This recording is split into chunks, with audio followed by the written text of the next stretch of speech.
I think the main fact in U.S.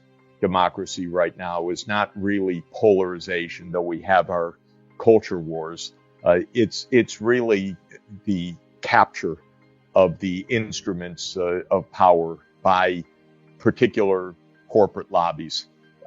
Almost all of our societies parceled out now.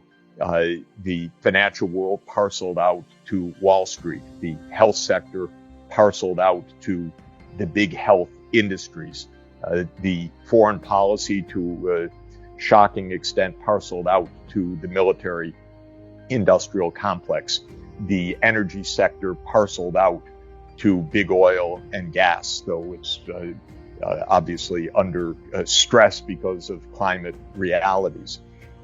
And while we battle left and right, red and blue, the reality is actually the government is mainly run and operated by powerful interests. In the U.S., the elections that we just had in the United States were funded probably $8 or $9 billion in this off-cycle election. The next presidential election in 2024 will be a $15 to $20 billion affair. Now, this is big corporate money going into politics. It manipulates politics. It basically controls the politicians of both parties. The chairman of our House and Senate committees reap huge flows of funds from the industries that they purportedly oversee. And it reaches a point of absurdity. Recently, of course, we had the cryptocurrency collapse, and this Sam Bankman-Fried, who brought down his cryptocurrency trading unit, he was being advertised just the days before on a panel with our Secretary of Treasury, Zelensky, and Zuckerberg. The four were part of a New York Times panel coming up before the guy went bankrupt and is now enmeshed in mass fraud. And this guy, this kid, 30 years old, was the second largest donor to the Democratic Party in this cycle, basically with stolen and fraudulent money. And somehow Ukraine is in the mix of this and so forth. But my point is, basically big money took over our politics, and it has wrecked our politics, and it's wrecked the politics of both parties. Now, then comes the role of digital in all of this, and I'd say the media more generally. I'm not saying anything new or surprising to say we live in a sea of lies right now. But I think the main point I would emphasize, at least in the U.S. context, is most of the lies are coming from government or government and industry alliances. So it's not so much the spontaneous lying and waves of fake information that come from social media. It's actually public lying. Much of what we're told about this war in Ukraine is lies. This has been a manipulation from basically from the start. My view is the United States helped to provoke this war very much by its push for NATO enlargement to Ukraine and to Georgia. We're not allowed to say that on the mass media anymore because the mass media is engaged in official narratives. My guess, the U.S. blew up the Nord Stream pipeline, or the U.S. and U.K. blew up the Nord Stream pipeline. The president said we were going to end it. He actually said it, but if you try to say this in the media, you can't say it. I know I was cut off when I have tried to say these things. I am of the view that even COVID-19, the virus, came in some way from U.S.-China lab research, and I've been part of a detailed effort to document this as much as possible, but it's against the official false narratives. Of course, the social media add to this, but I'm not sure that fake news is really it. Whenever there's a new medium of communication, those who hack that medium do use it for their purposes. This was true of radio with the demagogues of the 1920s. It was true of television after World War II, and it's true of the social media now.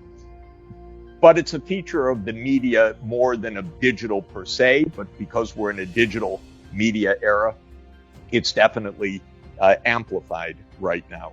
I think what digital does, though, is enable deep fakes more than before. We're losing touch with what's real and what's not real. In a way, we're being thrown back into Plato's cave, I would say, because we see shadows or we see deep AI that makes us believe certain things. But a tremendous amount of the manipulation comes from the state. I'm sorry to say, not surprisingly, that's where the power and the money is. And that's where the corporate media partner. And there's clearly a lot of that going on, like the New York Times featuring the Sam Bankman-Frieds of the world, and together with Zelensky, together with the finance minister of our country, Secretary of Treasury, together with Mark Zuckerberg. My word. So this is, I think, the situation that we're in. We have a hacked political system. We have lost public control. One of the things that I've been doing for the past 20 years is tracking the difference of public opinion and legislative outcomes. That's part of the hacking. You know, the American public, little weird, but not so weird as you would think. And on most issues, 70% normal, I would say. We have pretty significant majorities for fighting climate change, for example, for getting money out of big politics, for taxing the rich more, for staying out of wars. But that's not what we do in our politics. That's what I mean by the hacking of our democracy. It's not that the public's crazy. It's that the political system is controlled and manipulated. Just a couple of hours ago, I was part of the Valdai discussion group in Moscow. It was an online meeting, great discussion with Russian colleagues. We're in a cancel Russia mode right now in Europe and the United States, which is tragic, absurd, just stupid and dangerous.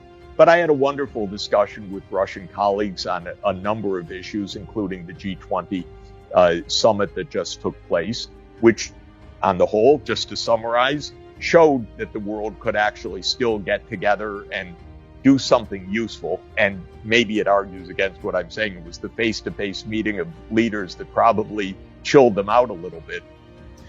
You know, if I could stick with government just for a moment, the reason Americans don't trust our government is that it's not trustworthy. And I'm now 68, so I've lived a long time through a lot of administrations. And basically, the U.S. government has been lying to me my whole lifetime, and lies of a major sort.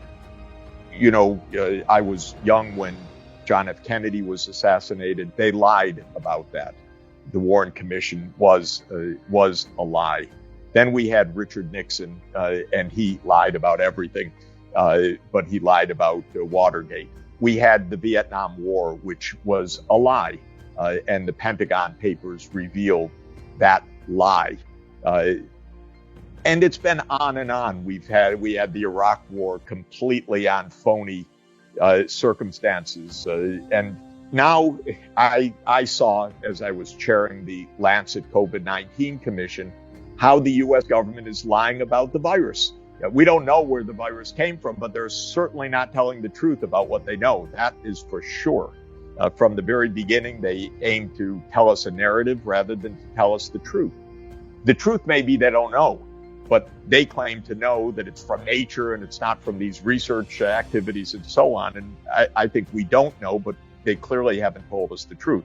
So the breakdown of trust is real because the government's not trustworthy. Why?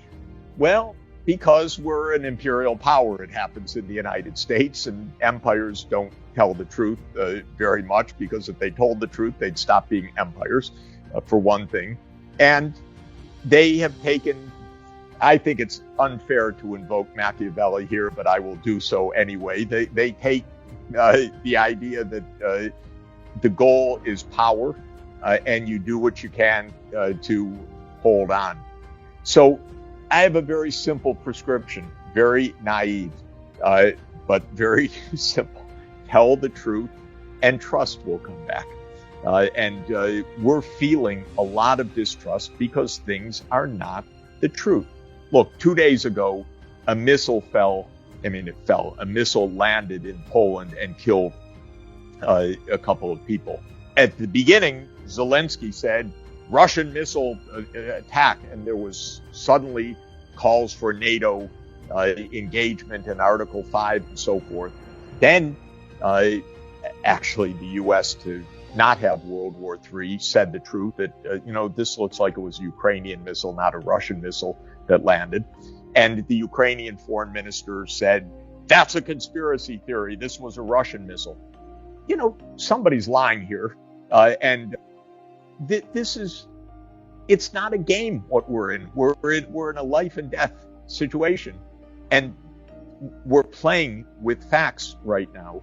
We're playing with narratives, I should say more literally.